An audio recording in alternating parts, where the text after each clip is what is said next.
Hello, today we are going to begin our journey with Charlotte's Web, which is written by E.B. White and pictures by Garth Williams. Chapter 1. Before Breakfast. "Where's Papa going with that axe?" said Fern to her mother as they were setting the table for breakfast. "Out to the hog house," replied Mrs. Arable. "Some pigs were born last night." I don't see why he needs an axe," continued Fern, who was only 8. "Well," said her mother, "one of the pigs is a runt. It's very small and weak, and it will never amount to anything. So your father has decided to do away with it." "Do away with it!" shrieked Fern. "You mean kill it because it's smaller than the others?" Mrs. Arable put a pitcher of cream on the table. "Don't yell, Fern," she said. "Your father is right. The pig would probably die anyway." Fern pushed a chair out of the way and ran outdoors. The grass was wet and the earth smelled of springtime. Fern's sneakers were sopping by the time she caught up with her father. "Please don't kill it," she sobbed. "It's unfair."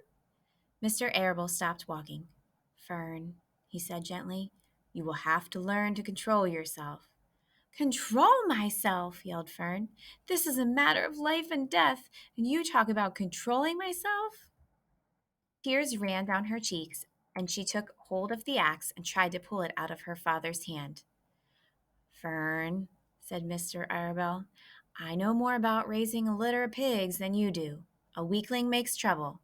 Now run along." "But it's unfair," cried Fern. "The pig couldn't help being born small, could it? If I had been very small at birth, would you have killed me?" Mr. Arable smiled. "Certainly not," he said, looking down at his daughter with love. "But this is different. A little girl is one thing, a little runty pig is another." "I see no difference," replied Fern, still hanging on to the axe. "This is the most terrible case of injustice I've ever heard of." A look came over John Arable's face, and he seemed almost ready to cry himself. "All right," he said. "You go back to the house, and I will bring the runt when I come in. I'll let you start it on a bottle, like a baby. Then you can see what trouble a pig can be." When Mr. Arable returned to the house, half an hour later, he carried a carton under his arm. Fern was upstairs changing her sneakers. The kitchen table was set up for breakfast, and the room smelled of coffee, bacon, damp plaster, and wood smoke from the stove. "Put it on her chair," said Mrs. Arable. Mr. Arable set the carton down at Fern's place. Then he walked to the sink and washed his hands and dried them on the roller towel. Fern came slowly down the stairs. Her eyes were red from crying. As she approached her chair, the carton wobbled and there was a scratching noise. Fern looked at her father. Then she lifted the lid of the carton. There, inside, looking at her, was the newborn pig. It was a white one. The morning light shone through its ears, turning them pink. "He's yours," said Mr. Arable, "saved from an untimely death, and may the good Lord forgive me for this foolishness."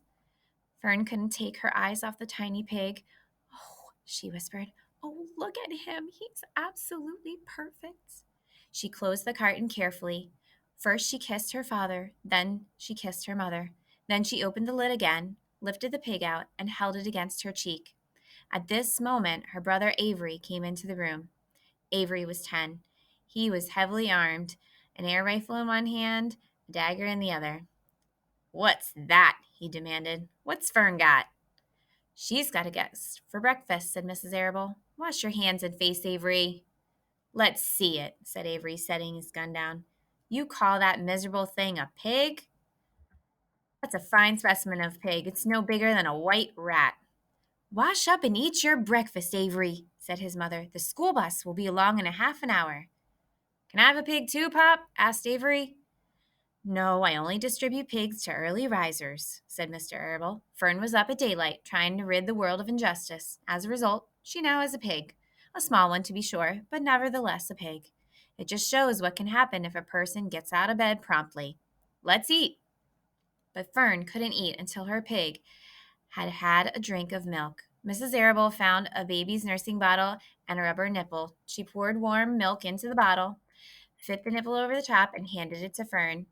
"Give him his breakfast," she said. A minute later, Fern was seated on the floor in the corner of the kitchen with her infant between her knees, teaching it to suck from the bottle. The pig, although tiny, had a good appetite and caught on quickly. The bus honked from the road. Run! Commanded Mrs. Arable, taking the pig from Fern and slipping a donut into her hand. Avery grabbed his gun and another donut. The children ran out to the road and climbed into the bus. Fern took no notice of the others in the bus. She just sat and stared out the window, thinking what a blissful world it was and how lucky she was to have an entire charge of a pig. By the time the bus reached school, Fern had named her pet, selecting the most beautiful name she could think of. Its name is Wilbur, she whispered to herself. She was still thinking about the pig when the teacher said, Fern, what is the capital of Pennsylvania? Wilbur, replied Fern dreamily. The pupils giggled. Fern blushed.